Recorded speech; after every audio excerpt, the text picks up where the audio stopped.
신약에 있는 말씀을 두 군데 읽겠습니다. 요한계시록 19장 1절에서 10절입니다.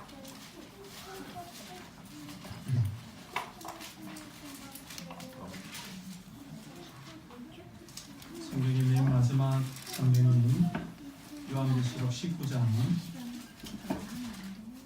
1절부터 10절까지의 말씀을 우리가 한 절씩 교독하겠습니다. 이 19장은 종말에 있을 혼인잔치에 관한 것입니다. 우리의 신랑이신 예수 그리스도와 하나님의 백성들의 혼인잔치에 관한 이야기입니다. 19장 1절 이 일 후에 내가 들으니 하늘에 허다한 무리의 큰 음성 같은 것이 있어 이르되 할렐루야 구원과 영광과 능력이 우리 하나님께 있도다. 그의 심판은 참되고 의로운지라 은혜로 땅을 더럽게 한 큰 음녀를 심판하사 자기 종들의 피를 그 음녀의 손에 갚으셨도다 하고 두 번째로 할렐루야 하니 그 연기가 세세토록 올라가더라. 또 24장로와 내 생물이 엎드려 보좌에 앉으신 하나님께 경배하여 이르되 아멘 할렐루야 하니 보좌에서 음성이 나서 이르시되 하나님의 종들 곧 그를 경외하는 너희들아 작은 자나 큰 자나 다 우리 하나님께 찬송하라 하더라. 또 내가 들으니 허다한 무리의 음성과도 같고 많은 물소리와도 같고 큰 우레소리와도 같은 소리로 이르되 할렐루야 주 우리 하나님 곧 전능하신 이가 통치하시도다. 우리가 즐거워하고 크게 기뻐하며 그에게 영광을 돌리세. 어린 양의 혼인 기약이 얻고 그의 아내가 자신을 준비하였으므로 그에게 빛나고 깨끗한 세마포 옷을 입도록 허락하셨으니 이 세마포 옷은 성도들의 옳은 행실이로다 하라. 천사가 내게 말하기를 기록하라. 어린 양의 혼인잔치에 청함을 받은 자들은 복이 있도다 하고 또 내게 말하되 이것은 하나님의 참되신 말씀이라 하기로 내가 그가 앞에 엎드려 경배하려 하니 그가 나에게 말하기를 나는 너와 민 예수의 증언을 받은 내 형제들과 같이 된 종이니 삼가 그리하지 말고 오직 하나님께 경배하라. 예수의 증언은 예언의 영이라 하더라. 아멘. 이번에는 마태복음으로 가겠습니다. 마태복음 6장 13절 신약성경 8년입니다.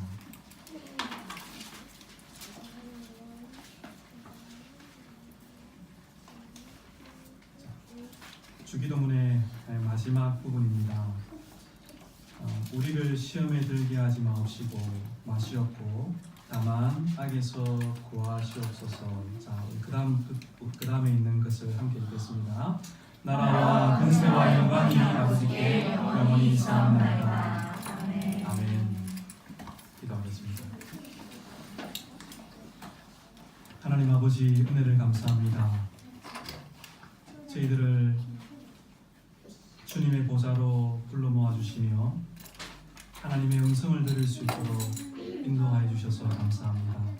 이 시간 하나님이 말씀하실 때 우리의 마음의 문을 열고 주의 음성을 듣고 반응할 수 있도록 주여 역사하여 주시옵소서. 믿음으로 반응하게 하여 주시고 믿음으로 살게 하여 주옵소서. 예수님의 이름으로 기도드리옵나이다. 아멘.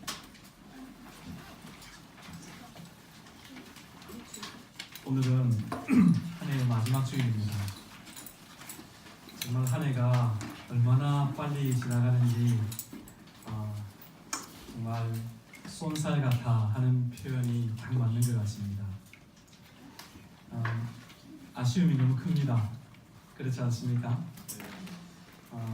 아쉬움이 크지만 지난 모든 시간 속에서 하나님께서 임마누엘로 우리와 함께 하셨다는 그 사실이 우리에게는 큰 위로와 또 우리의 마음에 감사와 감격이 되는 것 같습니다. 여러분 모든 일에는 끝이 있지요. 우리는 영원히 살 것처럼 생각하고 살지만 실제로 이 땅에서 우리의 삶은 언젠가는 끝이 나게 됩니다. 한 해의 이 끝자락에서 우리 인생의 마지막에 대하여서 생각하는 것은 참으로 지혜로운 일이 아닌가 하고 생각이 됩니다. 그렇지 않습니까?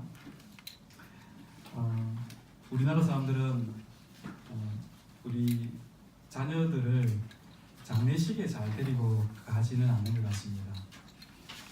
결혼식이나 이런 축하받는 곳에는 자녀들을 데려가지만 왠지 슬픔이 있고 울음이 있는 장례식 그곳에는 자녀들을 데리고 가기를 꺼려하는 것 같습니다. 그러나 성경을 보면 결혼식장에 가지 말고 오히려 장례식장에 가는 것이 더 지혜로운 것이다 라고 우리에게 가르치고 있습니다. 왜 그렇겠습니까?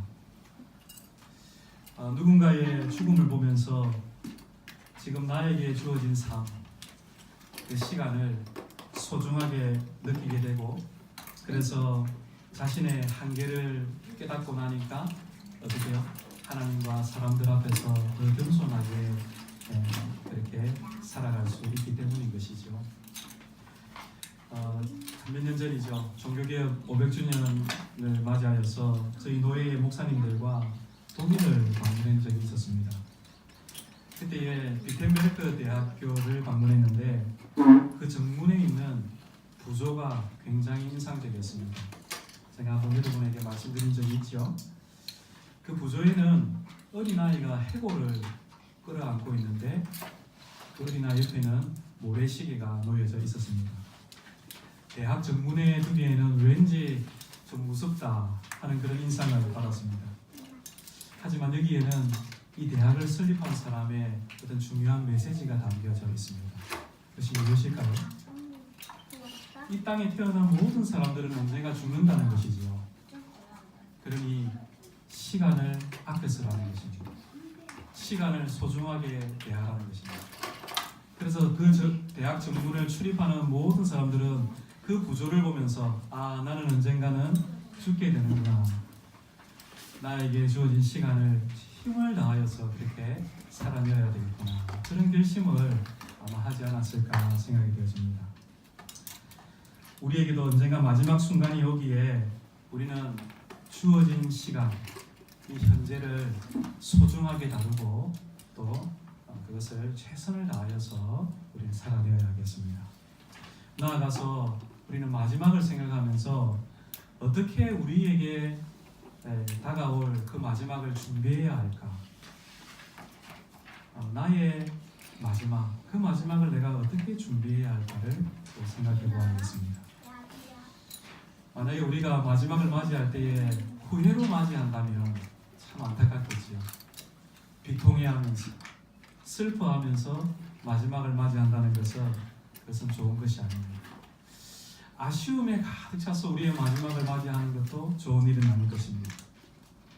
인생에 무거운 질보를 지고 짐이 많았던 사람들은 그 마지막에 그 모든 짐을 다 풀어 이제 버릴 수 있기 때문에 마음이 후련하고 뻥 뚫린 그런 것을 아마 느끼는 분들도 있을지도 모르겠습니다. 그러나 여러분, 신자는, 우리 믿는 사람들은 마지막 순간에 하나님을 찬송하는 사람들이 되어야 합니다. 우리 주님께서도 이 주기도문의 마지막을 찬송으로 마치셨습니다. 나라와 근세와 영광이 아버지께 영원히 있사옵나이다. 이 부분을 우리는 성령이라고 부릅니다. 성령은 하나님을 찬송한다는 뜻이지요. 찬송으로 주님의 기도를 마치는 것은 너무나 적절하고 아름다운 것이다 라고 생각이 듭니다. 여러분, 성경을 보시면 나라와 근세와 영광이, 이 부분은 괄호로 묶여져 있습니다. 한번 확인해 보십시오. 이건 무슨 의미일까요? 이것은 어떤 사본에는 없다는 것이지요. 어떤 사본에는 있지만 어떤 사본에는 없기 때문에 그것을 괄호로 그렇게 묶어 나왔습니다. 그러나 믿을 만한 오래된 이제 고대의 사본들에는 이 성령의 부분이 이렇게 들어져 있습니다. 그래서 참된 믿음의 사람들은 항상 주기도문을 끝낼 때에 나라와 근세와 영광이 아버지께 영원히 있습니다 하고 하나님을 찬송하는 것으로 주기도문을 끝내는 것을 기뻐하고 그것이 적당하고 알맞다라고 그렇게 생각했습니다. 여러분, 한번 생각해 보십시오.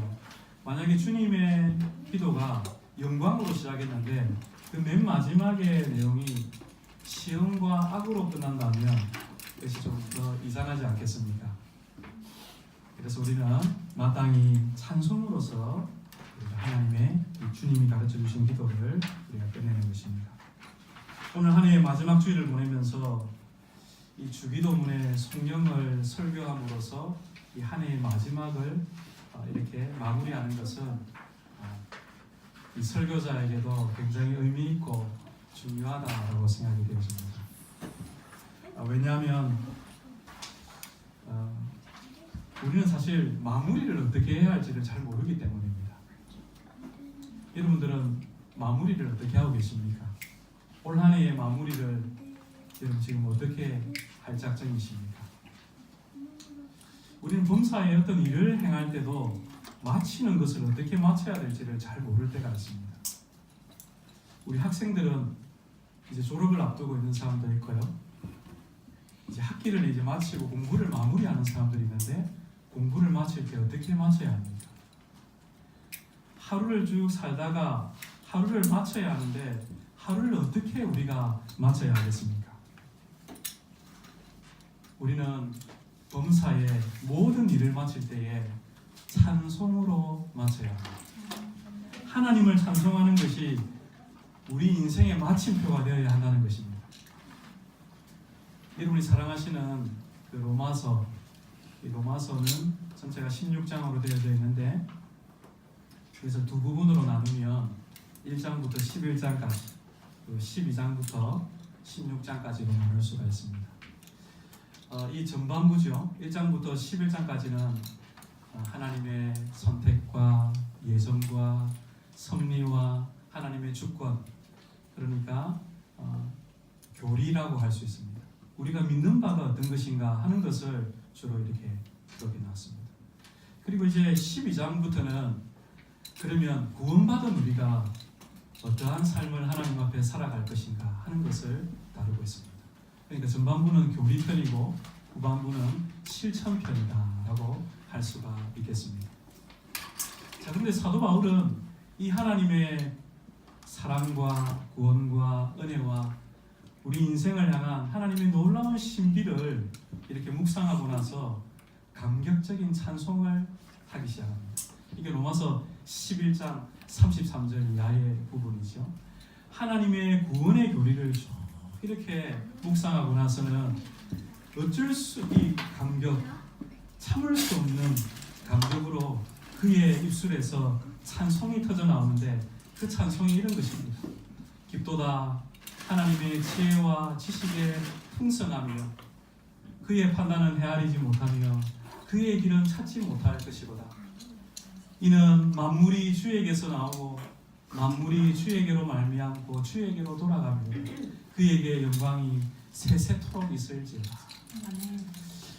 이런 찬송이 사도의 입에서 터져 나왔던 것입니다. 여러분, 우리는 하나님의 사랑과 구원과 우리를 향한 이 하나님의 뜻을 깨달을 때마다 찬양을 드리지 않을 수가 없습니다. 지난 한 해 동안 한번 삶을 돌아보십시오. 때를 따라서 우리에게 필요한 것들을 하나님께서 주셨습니다. 우리 가족과 우리의 자녀들을 시험과 악에서부터 지켜주셨습니다. 새로운 일과 배움으로 하나님께서 우리의 자녀들과 우리의 삶을 인도해 주셨습니다.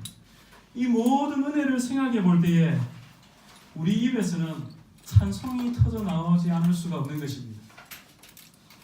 찬송은 기분을 좋게 만들어주는 종교적이거나 심리적인 도구가 아닙니다. 하나님을 인격적으로 만난 사람들이 주체할 수 없어서 그 마음에서 터져 나오는 감격이 바로 이 찬송인 것입니다. 저도 21살이 되던 그 해에 이런 경험을 한 적이 있습니다. 하나님께서 저에게 주신 은혜로 인하여서 찬송이 터져 나오는데 그때 불렀던 찬송이 이런 찬송이었습니다. 오 주여 나의 마음이 주께로 정해졌으니 내가 주님을 찬송하나이다. 저는 그때 이 찬송을 부르면서 저 자신을 하나님 앞에 올려드렸습니다. 목사가 되겠다라는 그런 것은 결정했습니다. 제 일생을 주를 위하여서 살아가겠습니다. 찬송과 더불어서 하나님 앞에 그런 결심을 했었습니다. 다윗도 자신의 경험을 시편에 그 비슷한 경험을 담아서 이렇게 주님을 찬송했습니다. 시편 103편 1절입니다. 내 영혼아 여호와를 송축하라. 내 속에 있는 것들아 다 그의 거룩한 이름을 송축하라. 우리는 주기도문으로 기도할 때마다 하나님을 찬송하는 것을 배웁니다. 나라와 근세와 영광이 영원히 아버지께 있사옵나이다. 이전에는 이 주기도문에 이 나라 앞에 대계라는 말이 있었습니다. 그죠? 기억이 나십니까? 그래서 지금도 우리가 습관적으로 기도할 때마다 대계 나라와 근세와 영광이 아버지께 영원히 있습니다. 이렇게 기도를 하고는 합니다. 이 대계라는 말은 그리스의 호티라는 그 접속사를 이제 접속사인데 이 호티라는 말은 번역을 해도 되고 번역을 안 해도 됩니다. 문맥에 따라서 그렇게 결정이 되어집니다. 근데 굳이 번역을 하자면 이 대계라는 말은 호티는 왜냐하면이라는 뜻입니다. 그런데 왜냐하냐 이런 뜻입니다. 이것을 빼야 할지 넣어야 할지 우리 한국교회에서 많은 논쟁이 있었더랬습니다. 그래서 이전에 주기도문 찬송가 표지에 보면 대개가 들어있었다가 또 나중에는 뺐다가 넣었다가 이번에는 보니까 어떻게 되어 있습니까? 빼져 있습니다. 고민거리란 말씀이죠. 저는 개인적으로 이 대게를 참 좋아합니다. 먹는 대게도 좋아하지만 저는 이제 이 대게를 좀 넣어야 하지 않을까 하는 입장을 가지고 있습니다. 왜냐하면 그것이 논리적으로 더 자연스럽기 때문입니다. 시험에 들게 하지 마시고 악에서 구하시옵소서. 왜냐하면 왜 그런가 하면 대개 나라와 근세와 영광이 아버지께 영원히 있기 때문입니다. 우리는 이유 없이 하나님을 찬송하지 않지요. 갑자기 하늘에서 이 이야기가 뚝 떨어진 것이 아니라 앞에 있는 이야기가 있었기 때문에 그 논리적인 흐름 가운데서 왜냐하면 하면서 하나님을 찬송하는 것입니다. 하나님의 이름과 나라와 뜻을 구하고 일용할 양식과 죄 용서의 은혜를 구하고 시험과 악에서 건져주시기를 구하고, 그런데 이 기도를 하나님이 들어주시는 이유가 무엇인가? 그것을 이 찬송이 설명해 주고 있는 것입니다. 하나님께서 우리의 기도를 들어주시는 이유가 무엇입니까? 주기도문의 논리는 우리 안에 있는 어떤 진정성이나 열정이나 노력이나 공로가 아니라는 것입니다. 하나님이 우리의 기도를 들어주시는 것은 내가 주님을 위하여 살기로 어떤 결심을 하거나 내가 주님을 위하여서 무엇을 하겠습니다는 어떤 맹세가 근거가 아니라는 것입니다. 주님이 우리의 기도를 들어주시는 근거는 오직 하나님께 있다는 것입니다. 할렐루야. 이것이 우리에게는 큰 위로가 됩니다. 왜 하나님이 우리의 기도를 들어주시느냐? 그 근거는 우리가 아니라 하나님께 있다는 것입니다. 하나님의 나라와 근세와 영광 때문이라는 것입니다. 왜냐하면이라는 이 작은 단어는 우리가 기대하는 모든 소망의 근거가 하나님이시라는 것을 가르쳐줍니다. 모세가 이스라엘을 위하여 기도할 때에 이스라엘 안이나 혹은 모세 자신 안에서 어떤 기도의 근거를 발견할 수가 없었습니다. 다니엘도 마찬가지였습니다. 그래서 다니엘은 하나님께 기도를 하는데 이렇게 기도했습니다. 나의 하나님이여, 주 자신을 위하여서 이 일을 하시옵소서. 이것이 다니엘서 9장 19절의 이야기입니다. 주님 자신을 위하여 주님 하시옵소서. 사랑하는 여러분, 우리의 기도의 근거는 무엇입니까? 그것은 나 자신이 아닙니다. 경건한 나, 새벽부터 일어나서 기도하고 저녁까지 노력하고 열정을 다하는 내가 기도의 근거가 아니라 바로 하나님의 성품과 하나님의 거룩하신 이름과 하나님의 약속이 바로 우리의 모든 기도의 근거가 되는 것입니다. 그렇기 때문에 우리는 기도하고 확신할 수 있는 것입니다. 우리는 얼마나 변덕스럽습니까? 아침에 다르고 저녁에 다릅니다. 아침의 열정과 저녁의 열정이 다릅니다. 약속을 했지만 지키지 못하는 것이 우리입니다. 그러나 하나님은 그것을 하실 수 있기 때문에 우리는 기도하고 확신을 가질 수가 있게 되어지는 것입니다. 나라가 아버지께 있습니다라는 이 찬송은 우리의 간구를 들어주실 권한이 하나님께 있다는 고백입니다. 하나님의 능력을 고백하는 말입니다. 온 우주가 하나님의 것이라는 것입니다. 하나님이 온 세상의 주권자요 왕이라는 사실을 입으로는 고백하고 마음으로는 믿지 않는 사람들이 있습니다. 그들은 이렇게 말합니다. 목사님, 어두움의 나라도 있지 않습니까? 이렇게 질문합니다. 여러분, 그렇지요? 이 세상에는 어두움의 나라도 있습니다. 우리는 세상에서 그 어두움의 나라들이 어떻게 역사하는가를 듣고 있고 그리고 눈으로 보고 있습니다. 그 나라는 지금도 경제인이나 정치인들이나 교육자들이나 그리고 평범한 많은 사람들의 마음과 생활 속에서 그 어둠의 나라들이 지금도 역사하고 있습니다. 그러나 이 어둠의 나라가 하나님의 나라와 경쟁하는 어떤 독립된 나라라고 생각을 하면 안 됩니다. 들어보십시오. 하나님의 나라가 있고 어둠의 나라가 있어서 이 두 나라가 경쟁하는 구도로서 우리는 이 어둠의 나라를 보면 안 됩니다. 이 세상에는 오직 한 나라가 있습니다. 한 주님이 계십니다. 우리 주 예수 그리스도의 하나님이시며 아버지이시며 우리의 하나님이시며 우리의 아버지가 계십니다. 이 세상은 하나의 왕국입니다. 그러면 그 어두움의 나라는 무엇입니까? 하나님께서 그 어두움을 허락해 주셨기 때문에 그것이 작동하고 그것이 지금도 역사하는 것입니다. 하나님의 나라는 우리의 육신의 눈에는 이 땅 위에서 일부분만 그렇게 드러나는 것처럼 보입니다. 이 땅에는 죄가 번성하고 있고 사람들은 어두움의 권세 아래서 살아가고 있습니다. 그러나 그 모든 것들은 단지 하나님의 주권 아래서 하나님께서 그렇게 되도록 허락해 주셨기 때문에 가능한 것입니다. 가령 창세기의 한 장면을 한번 생각해 보십시오. 요셉은 형들에 의해서 발가벗겨지고 구덩이에 던져졌습니다. 요셉은 형제들에 의하여서 먼 나라로 팔리게 되었습니다.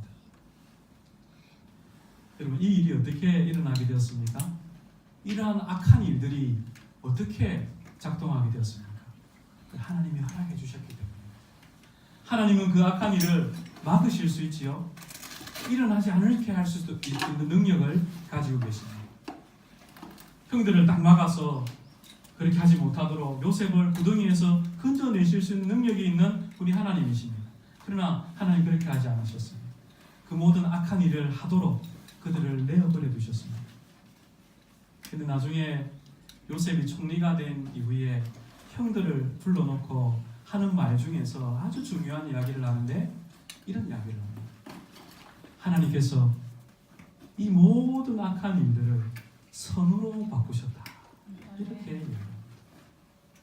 여러분, 지금 우리의 눈에는 악이 득세하고 악한 자들이 세상을 다스리는 것처럼 보이고 그들의 나라, 어두움의 나라가 힘이 있는 것처럼 보입니다. 그러나 우리 하나님은 그 모든 것을 마지막에는 선으로 바꾸실 것입니다. 하나님의 나라의 목적을 위하여서 그렇게 사용하실 것입니다. 성경은 이러한 놀라운 하나님의 섭리에 관하여서 이렇게 말씀합니다. 하나님을 사랑하는 자, 곧 그 뜻대로 부르심을 입은 자들에게는 모든 것이 합력하여 선을 이루느니라. 여러분, 그 합력하여라는 말 속에는 그 안에는 악의 권세가 포함되어 있습니다. 죄의 권세가 포함되어 있습니다. 그러나 결국에는 그 모든 악을 선으로 하나님께서 바꾸어 놓으시겠다는 것입니다. 저는 이 창세기의 이 마지막 이야기는 종말에 대한 이야기라고 생각됩니다. 창세기는 어떻게 보면 세상의 처음과 세상의 끝이 어떤 것인가를 보여주는 책입니다. 하나님은 마지막에 모든 것을 선으로 바꾸실 것입니다. 여러분, 그러한 믿음과 확신 가운데서 살아가기를 바랍니다. 사랑하는 여러분, 주님이 자연과 섭리와 은혜의 주권자라는 이 사실은 우리에게 큰 위로가 됩니다. 우리 주변에 죄와 불법이 넘치고 악한 자들과 그 나라가 힘이 있는 것처럼 보일 때에 우리 그리스도인들은, 하나님의 사랑을 입은 자들은, 하나님의 뜻대로 부르심을 입은 자들은 나라가 아버지께 있사옵나이다 라고 하나님을 찬송해야 합니다. 이 세상에 악한 사람들이 더 잘 되는 것 같고 악한 사람들이 형통하게 그렇게 보일 때에 상대적으로 나의 삶은 너무나 비참하고 찌들고 힘들고 하는 일도 잘 되지 않고 늘 아프고 소망이 없는 것처럼 보이고 모든 것이 다 막혀 있는 것처럼 그렇게 여겨질 때라도 우리 신자들은, 우리 믿는 사람들은 나라가 아버지께 있습니다라고 하나님의 주권을 믿고 고백하고 찬송하는 사람들이 되어야 하는 것입니다. 권세가 아버지께 있습니다라는 이 찬송은 기도를 들어주실 능력이 하나님께 있다는 것을 인정하는 고백입니다. 나라가 주님께 있듯이 권세도 주님께 있습니다. 하나님은 지난날 제국의 권세들을 움직이는 그러한 일들을 하셨지요. 애굽의 바로의 마음을 움직이셨습니다. 그의 권세를 움직이셨습니다. 문둥병이던 나아만을 통하여서 하나님의 뜻을 나타내기 위해서 아람 왕의 마음을 움직이셨습니다. 그의 권세를 움직이셨습니다. 때로는 느부갓네살의 제국을 하나님께서 움직이시고 때로는 바사왕 고레스의 제국을 권세를 움직이셨습니다. 그리고 여러분, 로마 시대 때는 박해받는 성도들을 위하여서 콘스탄틴 황제의 권세를 움직여서 하나님의 교회를 자유롭게 하시고 그들을 위로해 주셨습니다. 여러분, 하나님의 나라가 임할 때에 바로 이런 일이 일어납니다. 하나님의 나라가 임할 때에 세상의 모든 권세자들은 자신들의 권세로 하나님의 뜻을 위하여서 사용하고 하나님의 목적을 위하여서 그렇게 자기의 권세들을 내어놓는 것을 우리는 보게 됩니다. 여러분, 지금도 마찬가지입니다. 우리는 이것을 기대해야 하겠습니다. 우리가 성경과 역사를 읽으며 배우는 것이 바로 이것입니다. 세상 나라의 권세를 누가 붙잡고 있는가? 누가 역사를 움직이고 있는가? 여러분, 누가 이 세상을 지금 움직이고 있습니까? 우리 초등학생들에게 물어보면 트럼프가 세상을 움직인다고 말합니다. 조금 이제 다른 관점을 가지고 시진핑이 움직인다. 그죠? 어떤 사람들은 일본이 세상을 움직이고 유대인들이 움직이고 최근에는 저기 북쪽에 있는 김정은이 그렇게 움직이고 우리나라는 문재인 대통령이 그렇게 역사를 움직이는 것처럼 그렇게 우리는 생각합니다. 그러나 여러분, 우리는 모든 권세가 아버지의 것임을 믿는 사람들입니다. 사도 바울은 고린도전서 15장에서 주님이 강림하실 때에 그가 모든 통치와 권세와 능력을 멸하시고 나라를 아버지께 바치실 것이다 라고 그렇게 말씀합니다. 하나님은 그의 아들에게 하늘과 땅의 모든 권세를 주셨습니다. 그런데 마지막 때에는 아들이 하나님 아버지께 그 모든 권세를 돌려드릴 것이다 라고 그렇게 말씀하고 있습니다. 그런데 여러분, 세상에는 정치적인 권세 말고 더 중요한 권세도 있습니다. 돈의 권세라는 것도 있습니다. 여러분, 돈의 권세를 실감하고 계십니까? 아마 강남을 살아가시는 분들은 이 돈의 권세가 어떤 것인가를 아마 매일매일 경험하고 있을지도 모르겠습니다. 예전에 장관으로 임명이 된 어떤 분이 자기가 보유하고 있는 주식을 다 처분해야지 장관이 될 수 있다는 말을 듣고는 알고는 나는 장관을 안 하겠습니다라고 사임을 했던 적이 있었더랬습니다. 여러분 혹시 기억이 나십니까? 예전에는 권력이 돈 위에 있었습니다. 예전에는 명예가 돈보다도 더 중요했습니다. 그러나 지금은 돈이 모든 것 위에 있습니다. 권력과 명예보다도 더 중요하게 생각되어지고 돈이라면 모든 것을 다 포기하고 그것을 쫓아올 준비가 되어져 있습니다. 그리고 세상에는 돈으로 할 수 없는 것이 없습니다. 돈이면 모든 것을 다 할 수 있는 세상입니다. 그러므로 우리는 이 성령의 찬송을 할 때에 우리의 권세는 돈이 아니라 하나님께 있다라고 고백하는 것입니다. 권세가 아버지께 있습니다라고 고백할 때에 돈이 아니라 하나님께 모든 권세가 있습니다라고 우리는 찬송하는 것입니다. 영광이 아버지께 있사옵나이다.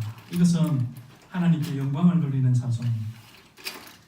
우리 성탄절 이브 때에 글로리아를 힘차게 찬송했습니다. 이 글로리아가 바로 영광입니다. 주기도문에 처음에 우리는 하늘에 계신 우리 아버지여라고 부르면서 우리 인생의 방향을 아버지께로 고정했습니다. 그리고 이제 마지막에 영광이 아버지께 영원히 있사옵나이다 라고 그렇게 찬송하면서 우리의 인생의 목적을 하나님께 올려드리는 것입니다. 이 한자어로 영광은 빛나고 아름답다는 의미입니다. 헬라어로는 독사라고 부릅니다. 이 헬라어에서 독살러지라는 성령이라는 말이 나왔습니다. 근데 이 말은 히브리어 카봇에서부터 나온 것이지. 근데 이 카봇은 군인들이 전쟁터에 입고 나가는 갑옷을 의미했습니다. 근데 시간이 흐름에 따라서 이 갑옷이라는 이 갑옷이 의미가 조금씩 달라지게 됩니다. 중요하다. 갑옷이 얼마나 중요합니까? 그리고 빛난다라는 말로 이렇게 발전하게 되어집니다. 그리고 갑옷은 무겁지 않습니까? 그래서 무겁다, 중하다라는 말로 발전하게 됩니다. 여러분, 그래서 영광을 돌린다 이 말에는 높임을 받는다, 찬양을 받는다라는 말이 담겨져 있는 것입니다. 영광은 우리 모든 사람들이 원하는 것입니다. 사람들은 모두가 자기가 높아지기를 원합니다. 어디에서든지 자신이 중요한 존재가 되고 싶어합니다. 이 성령이 처음 고백될 상황은 로마 황제가 가장 빛나고 높임을 받으며 중요한 사람으로 인정되던 때였습니다. 그럼 빌라도가 로마 유대의 총독이 되었을 때에 사람들로부터 영광을 받기를 원했습니다. 지지를 받기를 원했습니다. 그래서 바나바는 풀어주고 예수님을 십자가에 못 박았습니다. 이런 상황에서 초대교회에 믿는 사람들, 신자들은, 그리스도의 제자들은 영광이 하나님께 있습니다라고 고백하며 찬송했던 것입니다. 여러분, 결국 나라와 권세와 영광이 아버지께 있습니다라는 이 고백은 이 땅의 모든 것이 하나님의 소유라는 고백이며 하나님께서 우리의 왕이시라는 선언입니다. 영원이라는 말은 절대로 흔들리지 않는다는 것이지요.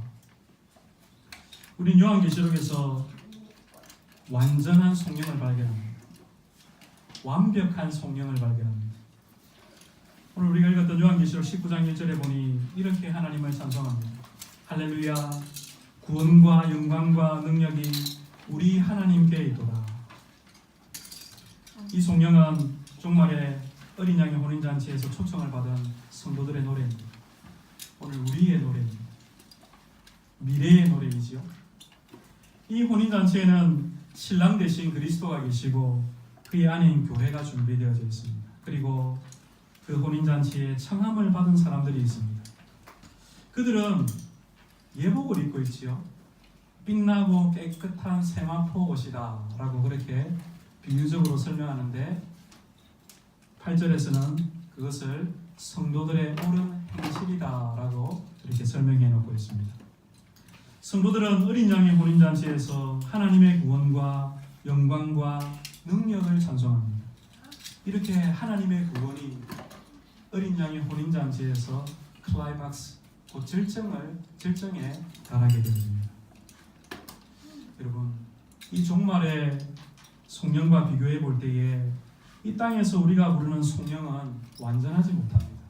불완전합니다. 왜 그럴까요? 왜 우리가 부르는 성령은 완전하지 못하고 불완전한 것일까요? 그래서 우리가 여전히 죄 가운데 살고 있기 때문입니다. 우리는 죄 가운데 살기 때문에 비록 성령을 부르지만 그것은 불완전합니다. 그러나 우리는 완전한 성령을 드릴 미래를 바라봅니다. 주기도문에서 나라와 근세와 영광이 아버지께 영원히 있사옵니다 라고 그렇게 찬송으로 기도를 마칠 때에 우리는 마지막 날 어린 양의 혼인잔치에서 부를 그 종말론적인 노래를 준비하고 있는 것입니다. 우리의 성령이 완전해질 것을 바라보는 것입니다. 할렐루야. 아멘. 이제 기도가 끝났습니다. 그러나 기도가 완전히 끝난 게 아닙니다. 뭐가 하나 남았습니까? 기도는 무엇으로 끝이 나야 되겠습니까? 아멘. 네, 아멘으로 끝이 나야 합니다. 아멘이 없는 기도는 끝이 난 것이 아닙니다. 그래서 이 위대한 성령은 아멘으로 끝을 맺고 있습니다. 아멘은 우리에게 굉장히 익숙한 말이지요. 종종 우리 예수님께서 내가 진실로 진실로 너희에게 말하노니 이런 이제 상투어를 그렇게 사용하시는 것을 봅니다. 이것을 그리스어로 고치면 아멘, 아멘, 레고 히민입니다. 그러니까 아멘이라는 말은 진실로라는 뜻입니다. 진실하여서 반드시 그렇게 될 것이다 하는 뜻이 바로 아멘인 것입니다. 사실 아멘의 역사는 굉장히 오래되었습니다. 모세의 율법까지 거슬러 올라갑니다. 민수기 5장 12절 이하를 보면 제사장들이 하나님 앞에서 엄숙한 맹세를 할 때에 백성들은 그 맹세를 듣고 아멘 했습니다. 모세가 이스라엘 백성들을 에발산과 그리심산에 12지파를 각각 나누어서 두고 언약의 저주와 언약의 축복을 했을 때에 하나님의 백성들은 아멘이라고 그렇게 반응했습니다. 다윗이 하나님의 법궤를 이제 다윗의 장막으로 가져오고 난 뒤에 큰 잔치를 베풀었을 때에 아삽과 그의 형제들의 부른 찬송 시에는 이런 말로 끝이 납니다. 역대상 16장 36절입니다. 여호와 이스라엘의 하나님을 영원부터 영원까지 송축할지어다. 그렇게 하매 백성들이 아멘 했다라고 그렇게 기록하고 있습니다. 우리는 신약 교회에서도 같은 것을 봅니다. 초대교회에 믿는 사람들은 언제나 기도 뒤에 아멘 했습니다. 설교 뒤에 아멘 했습니다. 그들의 찬송시를 부른 다음에 아멘 했습니다. 그래서 한 교부는 자신의 회중의 아멘 소리가 얼마나 웅장했던지 마치 해변에서 밀어닥치는 파도 소리 같았다. 그렇게 기록하고 있습니다. 우리 한국 교회는 처음부터 아멘을 참 잘하는 그런 교회입니다. 이 미국이나 유럽에 있는 목회자들의 고민 중에 하나는 성도들이, 회중들이 아멘을 잘 안 한다는 것입니다. 아멘을 해도 속으로 하거나 그냥 입으로만 그냥 이렇게 하기 때문에 그렇게 목회자들이 고민들입니다. 그러나 우리 한국 교회는 아멘 소리가 얼마나 큰지 모릅니다. 처음부터 우리는 아멘 소리가 컸고 교회가 성장하는 그런 시대에 아멘은 참 정말 밀어닥치는 파도 소리 같은 그런 아멘이었습니다. 저는 우리 한국 교회 문제가 아멘 소리가 작기 때문은 아니라고 생각합니다. 오히려 잘못된 태도로 우리가 아멘을 하기 때문에 여러 가지 문제가 생긴다고 생각됩니다. 어떤 분들은 교회에서 경쟁적으로 아멘을 합니다. 그렇죠? 우리 교회는 아무도 그런 분이 안 계시지만 경쟁적으로 아멘을 하는 이유가 있습니다. 왜냐하면 목사님의 말씀이 떨어질 때에 먼저 아멘을 해야지 그 하나님의 복을 자기가 낚아채어 간다는 것입니다. 그래서 옆에 있는 권사님이나 집사님 아멘 하기 전에 자기가 먼저 아멘 하면 그 복을 자기가 먼저 낚아채어 가는 것입니다. 그러니까 그분들에게는 아멘은 일종의 잠자리채와 같은 것이지요. 우리는 그렇게 아멘을 하면 안 됩니다. 오히려 일치된 마음으로 아멘하는 것이 저는 더 중요하다고 생각이 되었습니다. 또 어떤 분들은 적절하지 않는 곳에 아멘을 할 때도 있습니다. 저는 이것이 더 큰 문제고 더 나쁜 것이라 생각합니다. 그래서 아멘을 해야 될 상황이 아닌 상황에 아멘을 함으로써 오히려 그 공동체를 더 어렵게 만드는 그런 경우를 보게 되었습니다. 우리는 말씀을 분별해야 됩니다. 자다가 일어나서 아멘하면 안 되고 하나님 말씀을 잘 듣고 정말로 그리하여서 분별하여서 아멘을 해야 합니다. 진리가 아닌 곳에 아멘을 하면 안 되는 것이지요. 진리의 말씀 앞에 우리는 아멘으로 화답해야 하는 것입니다. 기도를 마친 후에 아멘하는 것은 큰 의미가 있습니다. 믿는 사람은 기도가 응답될 것을 믿는다는 뜻으로 아멘합니다. 우리는 믿음으로 구해야 합니다. 우리가 믿음으로 구하면 그리스도께서 들어주신다라고 약속하셨습니다. 믿음의 기도는 하나님 주시는 복과 관련이 있습니다. 우리가 기도할 때에 하나님이 우리의 기도를 들어주신다고 우리는 믿어야 합니다. 그래서 우리는 아멘 하면서 나의 믿음을 표현하는 것입니다. 우리 주보에 보시면 아멘의 의미를 하이델베르크 요리문답에서 이렇게 가르치고 있습니다. 129문입니다. 요리문답도 아멘으로 끝이 나고 있습니다. 제가 한번 여러분 한번 답해 볼까요? 129문. 아멘이라는 이 짧은 말은 무엇을 뜻합니까? 아멘은 상대로 확실하다는 뜻입니다. 내가 하나님께 이런 것들을 소원하는 시선보다 더 확실하게 하나님께서는 내 기도를 들으십니다. 네.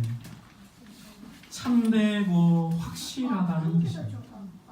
내가 하나님께 이런 것들을 소원하는 내 심정보다 더 확실하게 하나님께서 내 기도를 들어주신다는 것입니다. 여러분, 이것이 아멘의 의미입니다. 우리가 아멘이라고 할 때에 우리는 기도의 능력을 믿는다라고 고백하는 것입니다. 그러나 여러분, 아멘 한다고 해서 모든 것이 다 이루어지는 것은 아닙니다. 하나님은 우리가 기대하는 것과 다른 방식으로 응답하실 때가 많이 계십니다.